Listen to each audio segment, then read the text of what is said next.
What's good, y'all? This is Bossy, and we're here with another fire SCP reaction video here today. The title of this video is just simply called Top 10 Interesting SCPs, bro. I don't even know what the heck to expect, bro, but it says interesting in the title, and it seemed interesting to me. So without further ado, let's just get right into it. But first, if you guys are new to the channel, make sure to hit that subscribe button and don't forget to turn on post notifications so you get a notification on when I post my next video. And without further ado, let's get right into it, bro. Alright, let's get it. I ain't gonna lie, the title caught my attention. A while ago, we looked at the top 10 terrifying SCPs. Well, that paints a negative image for the almighty company that holds these mystical items and creatures. Let's see what they're talking about. As I know well you guys the didn't recommend SCPs, this to me, but there are also some it caught my attention. It popped on my interesting pieces. So here's my top 10 interesting SCPs. What you got for us, big fella? Number 10, SCP-1545. Wow. Larry the Loving Llama. Okay, I see what they're talking about. SCP-1545 is a two-person llama costume wearing galoshes. SCP-1545 can be opened along its midsection. Its interior is consistent with an average costume of its type, with space for two people. One with their legs in the rear legs, bending over to the midsection, and the other standing in front with their two legs in the costume's front legs, standing straight up through the costume's neck. A tag near the costume rear refers to it as Larry the Loving Llama. SCP-1545's anomalous effects do not become apparent until it is worn. Subjects wearing SCP-1545 will become extremely well, technically it's made up, but you get the point. The frontal person speaking as if they were Larry the Loving Llama. And but out of all the SCPs people could have thought of, really, just a human being inside of a llama costume, that's an SCP, bro. Come on, bro. Come on, B. Somebody really made that up, bro, in their house, bro, as an SCP, and it's actually licensed by the SCP Foundation. Real person performing various jigs. SCP-1545 behaves in an extremely docile manner. Subjects inside this SCP are not physically able to exit SCP-1545 without being pulled out, and show no desire to do so, although they will not resist removal. Until forcefully removed from SCP-1545, subjects will continuously act as Larry the Loving Llama until they expire. Subjects with a dead partner will still act as their appropriate half until they also expire. Removed subjects show memory of their time within SCP-1545, however, they show no knowledge of its anomalous properties. Subjects do not show any negative attitudes towards their time inside SCP-1545, instead behaving as if their actions were typical. SCP-1545 was discovered by authorities in an abandoned suburban home. Victims had died from dehydration. Autopsy indicated that the rearward operator had died one day earlier and had severe bruising on her body from being dragged throughout the household by the frontal partner. SCP-1545 was confiscated by the Foundation personnel after its anomalous properties had been discovered. It just sound like two meatheads that wanted to be a lobster so bad. The coffee machine. Oh, I actually heard of this SCP-294 appears to be a standard coffee vending machine, the only notable difference being an entry touchpad with buttons corresponding to an English QWERTY keyboard. Upon depositing 50 cents US currency into the coin slot, the user is prompted to enter the name of any liquid using the touchpad. Upon doing so, a standard 12-ounce paper drinking cup is placed and the liquid indicated is poured. 97 initial tests were performed, including requests for water, coffee, beer, and soda, non-consumable liquids such as sulfuric acid, wiper fluid, motor oil, as well as substances that do not usually exist in liquid state, such as nitrogen, iron, and glass. And each one returned a success. Test runs with solid materials such as diamond have failed. However, it appears that SCP-294 can only deliver substances that can exist in liquid state. It is of note that after approximately 50 uses, the machine would not respond to further requests. After a period of approximately 90 minutes, the machine seemed to have restocked itself. It is also interesting to note that many caustic liquids that would have eaten through a normal paper cup seem to have no effect on the cups dispensed by the machine.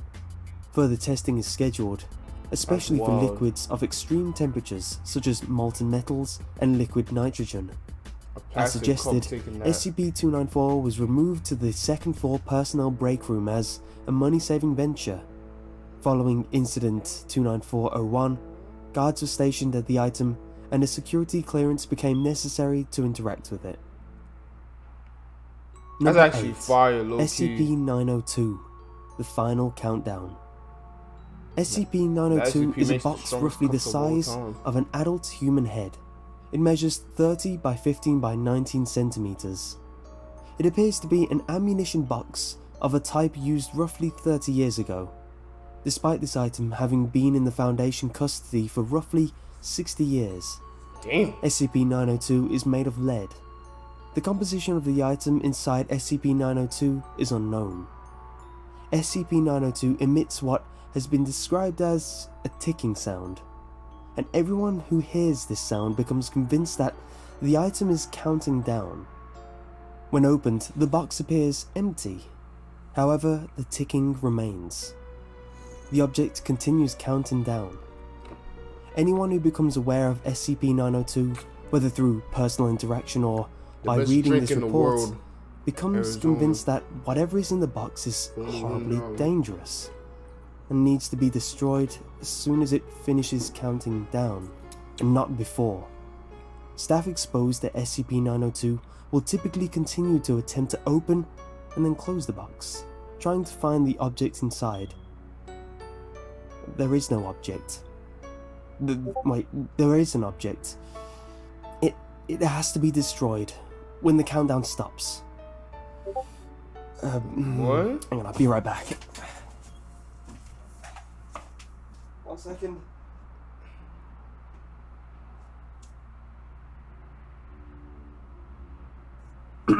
I'm sorry about that. Number 7, SCP-426. I see what I am a toaster. Okay, alright. Hello. I am SCP-426. I must be introduced this way in order to prevent ambiguity. I am an ordinary toaster, able to toast bread when supplied with electricity. However, when any human being mentions me, they inadvertently refer to me in the first person. Despite all attempts, there is yet to be a way to speak or write about me in third person. When in my continuous presence for over 2 months, individuals begin to identify themselves as a toaster. Unless forcibly restrained, these people will ultimately harm themselves in their attempts to emulate my standard functions. I was discovered in the home of the family after the gruesome deaths of 3 of its members. I had been given to the younger couple as a wedding gift. No card or any other identifying markings had been found on my box. Approximately 2 months after the family received me, fire crews were dispatched to the home due to an electrical fire. The younger woman of the house died from the electrical discharge that she had caused when attempting to devour an electric socket. The other 2 victims had died shortly before the fire occurred. The elder lady of the house had gorged herself with nearly 10 kilograms of bread before her stomach burst and she died of internal bleeding. Did I hear that right? The younger man died of severe blood loss after attempting to do something like me. The sole survivor was the elder man, who was suffering from severe malnutrition. He stated that he had inserted some bread a week prior and was still waiting for the toast to pop out. I was confiscated by the Foundation after police noted my unusual properties. Yeah, anybody that wears this toast and kills himself in the most, on some 1,000 ways to die type thing, bro. SCP-1867 is a new branch of the species Nembrotha kubayana, variable neon slug, measuring 11.7 centimeters in length. There are no physical differences between SCP-1867 and any other member of its species. SCP-1867 is sapient and capable of telepathic communication with individuals within 5 meters. It identifies itself as Lord Theodore Thomas Blackwood, a British explorer and naturalist. No such individual appears in any municipal records. SCP-1867 speaks with terminology and style appropriate to late 19th century England, and is generally friendly and cooperative with researchers. SCP-1867 makes repeated claims of past exploits and accomplishments, including service in the Second Opium War, expeditions to remote regions of the world, and encounters with various rare creatures and people. Despite the questionable validity of many of its claims, SCP-1867 has shown in-depth knowledge of geography, zoology, botany, archaeology, anthropology, and linguistics relating to its claimed regions of exploration, a man who as got well as more reincarnated into exoteric fields such as obscure mythology, mysticism, and cryptozoology. However, SCP-1867 does not seem to realize, or willfully ignores, any events or information dating approximately 1910. When requested to give proof of its exploits, SCP-1867 provided an address in England, claiming that it would be more than willing to donate its collection. Investigation of the address led to a cottage owned by a lady who claimed to be keeping the house for Lord Blackwood. Further questioning failed to reveal any details of SCP-1867's nature or origins beyond what information SCP-1867 had already provided. The lady died of heart failure 5 days after the Foundation agents began investigating.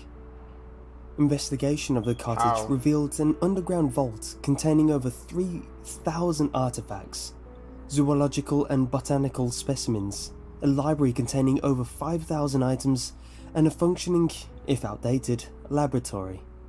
All materials within the collection were removed and relocated by the Foundation over the course of 3 weeks. Whoever that guy is, you seem SCP-1437, a hole to another place. SCP-1437 is an apparently endless hole measuring 3 by 3 meters, located in the desert. Attempts to dig into SCP-1437 from the side results in the diggers encountering solid rock where logic would dictate SCP-1437 would be. SCP-1437 is thus only accessible from the entrance above ground. SCP-1437 appears to be an access point to an, as of yet, unknown number of parallel universes. Objects have been known to periodically emerge from SCP-1437 at great speeds, including 1 US quarter, large quantities of dirt and rock, believed to be an attempt by a parallel containment team to fill their corresponding SCP-1437, a map of North America written in Spanish. According to said map, the government of North America translate from Spanish to the People's Republic of New Waters. A photograph of a skyline, believed to be a radically altered version of New York's. Structures resembling coral are visible, and a large flying organism can be seen in the distance. Several discs made of solid gold. Accompanying the discs was a sheet of paper reading, "Please send rain." During a period lasting for a number of years, numerous individuals, most of whom wore D-class uniforms, emerged from SCP-1437. All of them were dead on arrival. All emerging individuals carried documents which appear to be their respective universes' documentation on SCP-1437. It is currently believed that these D-class personnel and previously mentioned documentation were sent as a gesture of desired cooperation. And each note can be read on the SCP Wiki and are interested in how they differ, showing how each SCP Foundation in parallel dimensions work differently. Number 4. SCP-586 Inscribable Object. SCP-586 is a smelt metallic object, pale green in colour. The anomalous profession of the object was discovered by accident. In any sentence written about the object, At least one typist will be created. Specifically, one or more words will be replaced by an incorrect word. Lab reports 586B, a test to determine if SCP-586 had an effective range, has turned up the following results. A D-class personnel was seated 1 meter from the object and gassed to write a control phrase. The quick brown fox jumps over the lazy dog. A second D-class personnel located further was presented with the phonograph of the object and asked to describe it in sentence. The result? The quick brown fox jumps over the lazy dog. It looks like a piece of garden horse. Lab report 586C. Random object? 10D personnel were asked to transcribe the short phrase, "It is." All were successful. Same personnel was shown the object and asked to describe it using the phrase they had earlier transcribed. Results: it is, if is, Illinois, I hiss, titties, ibis, iris, titties. As you can see, this is a bit of a fun SCP. I'll just stop. Okay, I'll stop right there. Number 3, SCP-1370, Pesterbot. SCP-1370 is a self-aware artificial being constructed from various electrical devices and tools. It stands. I don't care how happy that robot looks. That could be the friendliest robot on the planet. It could give me free back massages, you know, toe rub, even cook me food every single day, bro. If it has the mind of its own and is self-aware, bro, that's not good. Approximately 1 meter in height, and is capable of moving its articulated joints despite the lack of any power source or motors. SCP-1370 communicates in a monotone voice via a speaker mounted on its chest. Its head is a voltometer soldered upside down to a neck joint, giving the appearance of a friendly smile, but containing no active sensory devices.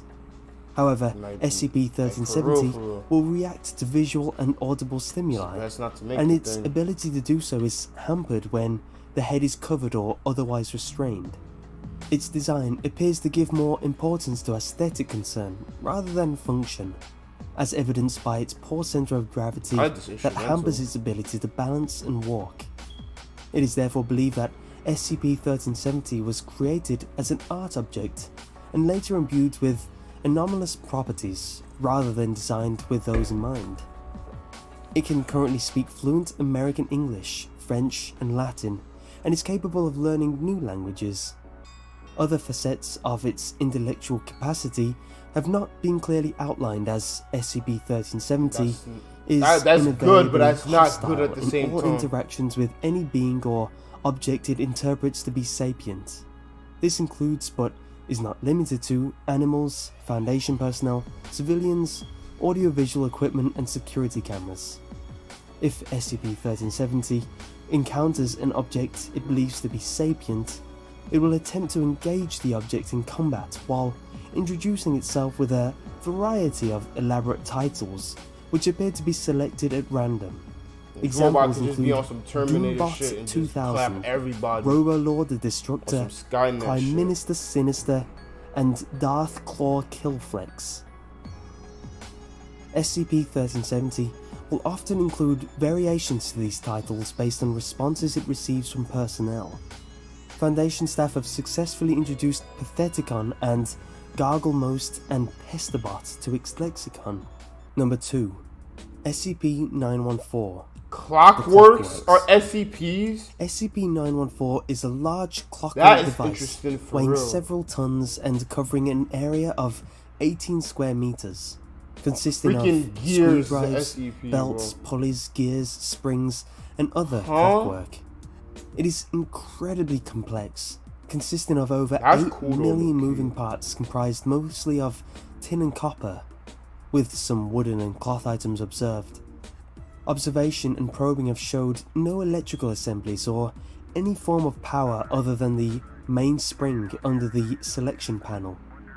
2 large booths, 10 by 7 by 7 feet, are connected via copper tubes to the main body of SCP-914, labelled Intake and Output. Each of them is a copper panel with a large knob with a small arrow attached. The words rough, coarse, 1 by 1, fine and very fine are positioned at points around the knob. Below the knob is a large key that winds the mainspring. When an object is placed inside the intake booth, the door slides shut and a small bell sounds.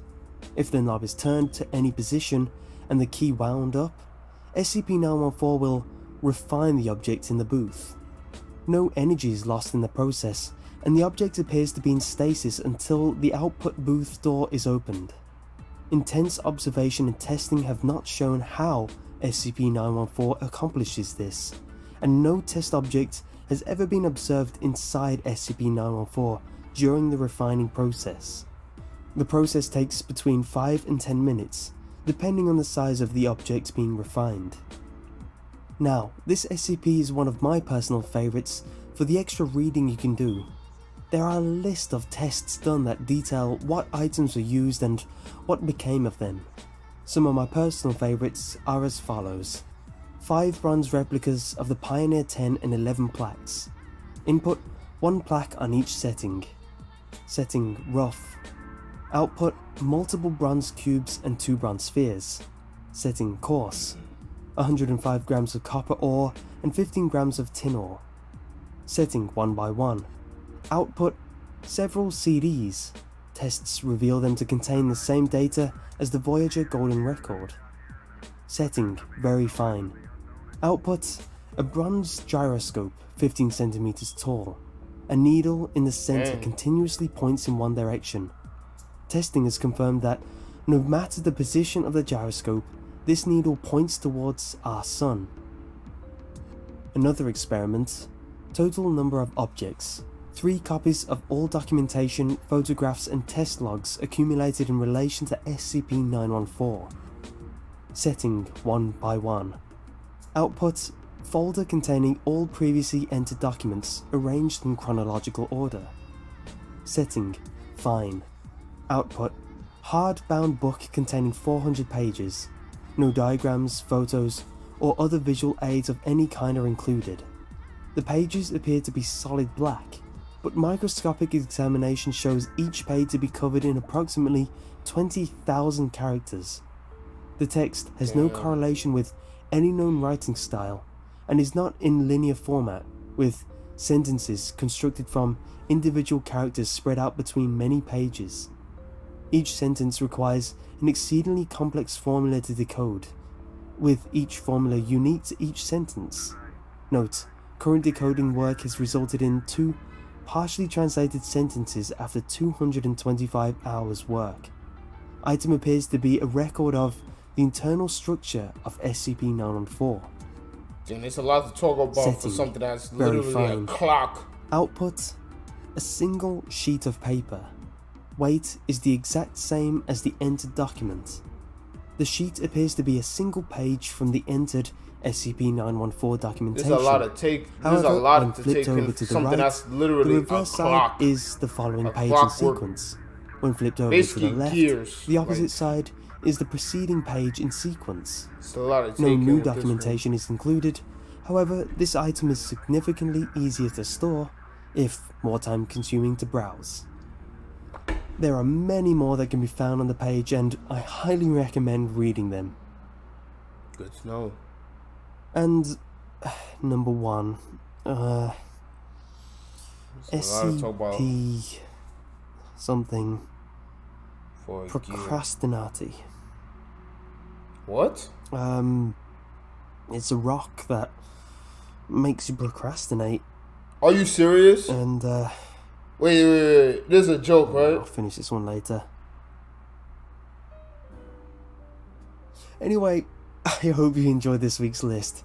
If you did, leave a I'll like. finish that. Like I said in the last one, there are many SCPs, thousands even, with a huge variety of themes, so if you want to see more, let me know. Bro, I might have to do a Also, if you reaction didn't to see that. my last one, click here for my top 10 Okay. terrifying that the- SCPs. And if you want to see another list, Okay, first of all, okay. That's the end of this reaction. But first, bro, can you guys tell me in the comment section if that's real, bro? A rock for the #1 spot, a rock that literally let you procrastinate.